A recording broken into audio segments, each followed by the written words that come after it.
کہتے ہیں ہمارے پاس سب سے بہترین قرآن کے بعد کون سی کتاب ہے؟ نہج البلاغہ۔ کتنے لوگ نہج البلاغہ پڑھتے ہیں؟ کتنے اس میں نامے ہیں، لیٹر، کتنے اس میں خطبے ہیں، کتنی اس میں حکمتیں ہیں؟ بس ہم کہتے ہیں جی بہت بہترین کتاب ہے، بڑی کتاب ہے، بس رکھے رہے گھر کے اندر۔ مولا کون ہے کائنات کا؟ روایت ہے المعجزہ کے اندر رسول خدا بیٹھے ہوئے تھے اور ایسے میں حضرت جبرائیل سے گفتگو کر رہے تھے، مولا کائنات داخل ہوئے، جبرائیل کھڑا ہو گیا، کہا رسول خدا نے جبرائیل تم اس جوان کو جانتے ہو؟ اب رسول خدا تو سب جانتے تھے، یہ ہم جیسے لوگوں کو بیان کرنا چاہتے تھے۔ کہا ہاں رسول خدا میں اس جوان کو جانتا ہوں، اس جوان کا میرے اوپر استاد ہونے کا حق ہے۔ کہا جبرائیل بیان کرو کیسے تمہارے اوپر استاد ہونے کا حق ہے؟ کہا جب مجھے پروردگار نے خلق کیا تو مجھ سے پوچھا کہ تمہارا نام کیا ہے اور میں کون ہوں۔ اب میں سرگرداں تھا، پریشان تھا کہ میں کیا بولوں، تو ایسے میں یہ جوان نمودار ہوا۔ اس نے کہا کہ کہو انا جبرائیل انت رب الجلیل، کہہ رہے میں نے اس وقت یہ نام بتایا تو کہا جبرائیل یہ بتاؤ تمہاری عمر کتنی ہے؟ کہا رسول اللہ 30,000 سال بعد ایک ستارہ نمودار ہوتا ہے، میں نے اس کو 30,000 بار دیکھا ہے۔ 30,000 ملٹیپلائی بائی 30,000 آپ کر لیجئے گا اپنے کیلکولیٹر میں۔ 30,000 سال بعد ایک ستارہ بلند ہوتا ہے، میں نے اس کو 30,000 سال تک یعنی 30,000 دفعہ دیکھا ہے۔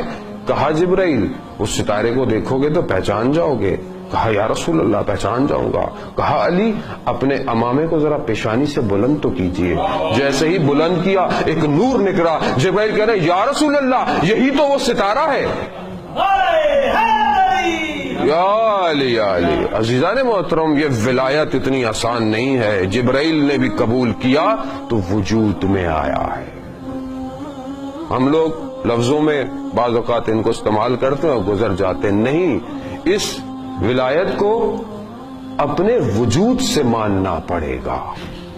ایسے تھوڑی حضرت مولا کائنات کے حرم انشاءاللہ اللہ تعالی ہم سب کو نجف کی زیارت قبول اور نصیب فرمائے، جب آپ وہاں جائیں گے تو دیکھیں گے کہ حضرت علی ابن ابی طالب علیہ السلام نے اپنے اللہم صلی علی محمد وآل محمد ایک طرف حضرت آدم کو سلایا ہوا ہے، ایک طرف حضرت نوح کو سلایا ہوا ہے۔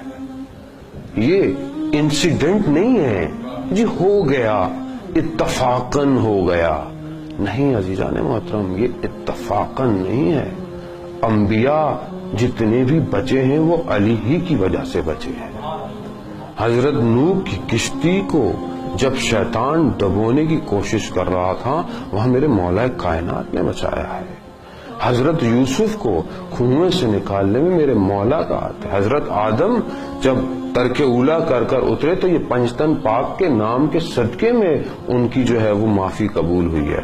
یہ کہانی نہیں ہے جوانوں۔ بعض اوقات ہمارے جوان سمجھتے ہیں کہ شاید ہمارے علماء ہمارے ماں باپ پنجتن پاک کو بہت زیادہ جو ہے وہ ایگزیگریٹ کرتے ہیں، نہیں، ایسا نہیں ہے۔ یہ وہ مخلوق ہے کہ جو بغیر کسی واسطے کی خلق ہوئی ہے۔ سمجھنے کی کوشش کیجئے گا، میں آپ کو اگزامپل دیتا ہوں، بلا تشبیہ کے مثال نہیں دے سکتا لیکن ذہن کو کھولنے کے لیے، کہ جب انسان کسی چیز کو بناتا ہے، کسی چیز کو خلق کرتا ہے، انوینٹ کرتا ہے تو کوئی چیز استعمال کرتا ہے۔ مثال کے طور پر روٹی انسان بناتا ہے تو بریڈ، گندم، ویٹ یوز کرتا ہے، پانی یوز کرتا ہے، ملاتا ہے تو بنتی ہے روٹی۔ یعنی روٹی کس کی محتاج ہے؟ گندم کی محتاج ہے، پانی کی محتاج ہے۔ مگر جب کچھ ہو ہی نہیں اور کچھ خلق ہو جائے،